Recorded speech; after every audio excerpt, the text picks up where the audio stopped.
Hey everybody, what's going on? This is a new video that I'm making. Welcome to Mothering with Rum, and this is part of my Divorcing a Narcissist series, and this is Divorcing a Narcissist tip 3. 1, 2, 3. I did 1, I did 2, so now I'm on 3. And the tip that I have for everyone is to keep your integrity when divorcing a narcissist. And when I say keep your integrity, I mean the idea of the bad mouthing and going back and forth. Don't do that, okay? I found that in my experience, and I guess just overall period, right? You do not bad mouth the narcissistic parent to your children. Bad mouthing any parent to the other is just bad form in any case, but especially in this case, it is unnecessary and it's not needed. You don't want to be, well, I didn't feel like I didn't want to be the one, right, that tainted my children's mind when it came to their parent, and I didn't want him to do that to me, right? So that's the logical road that a logical parent would take. But when you are parenting or divorcing a narcissist, they're not logical. So you're gonna have a logical train, and you're gonna have a train that's gonna be going off the rails a lot. Okay, so that's what I mean by keeping your integrity. Now, I always tried, despite the experiences that I had with the narcissist in my life, my ex-husband and my children's father, I've always tried to keep any negative feelings that I had about him away from them, because I didn't feel like it would benefit me in any way, and it definitely wouldn't benefit them. But there was always this feeling and always advice that I heard from all the women in my life, and that your kids are going to see it on their own at some point, right?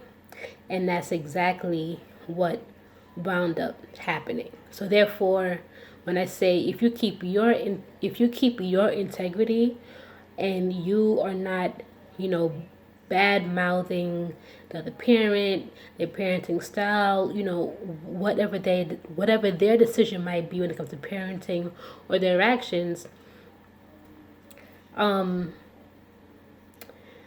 doesn't leave you in the clear, but it leaves you looking more fair, and it leaves you where you are looking like the bitter parent, but the narcissistic parent is. Now, I think in either tip 1 or tip 2 of the video, I said that narcissists, they always end up showing their slip. They will not be able to ever maintain the mask that they have. It's going to slowly melt away, and who they truly are is going to come out. And it's going to also come out to their kids. So you're not bad mouthing them just for the sake of, okay, well they're going to see it for themselves, but you're doing it because it's not going to benefit you, and ultimately it doesn't benefit the children. You want to be that safe place that they can come to and say, Mom, I saw this, or Dad, I saw this. If they have already heard all of these biased opinions from you, then they're going to have a hard time trying to figure out who really can they go to. And that's a really hard place to put kids in, especially when you're going through a divorce and a custody battle with these kids.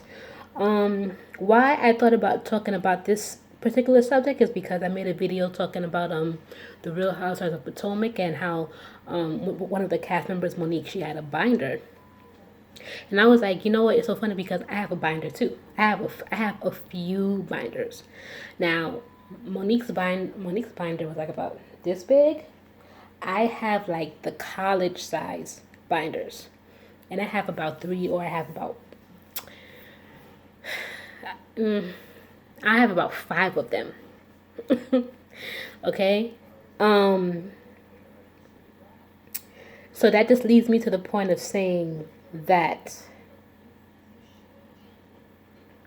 at some point the kids are going to see it on their own, and then if the time comes where you may have proof to show, if there's any kind of doubt, you can show these to the kids, of course, when they get older, and when they are within age range to understand all that's being shown to them, understand the complexities of what was being said, going back and forth.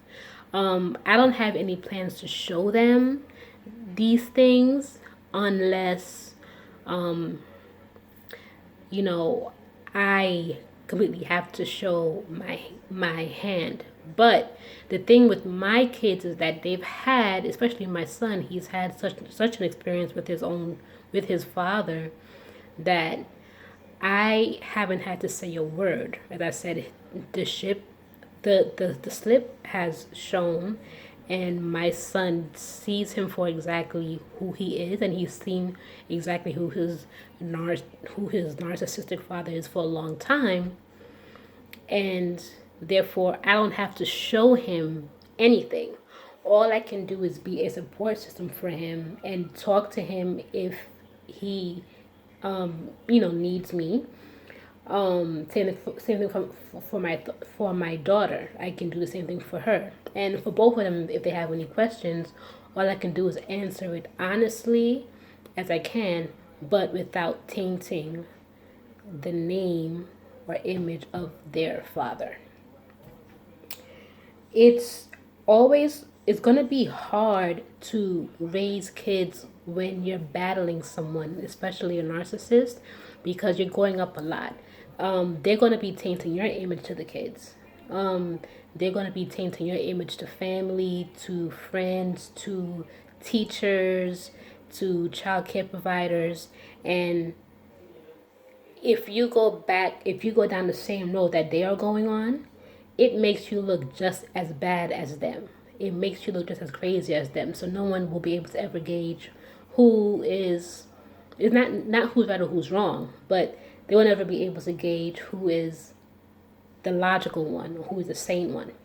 And that's why I say defending yourself against someone like that, it takes away from you being a parent to your kids, and then it takes away from it takes a lot of strength away from you being able to be an effective parent, and then also to be,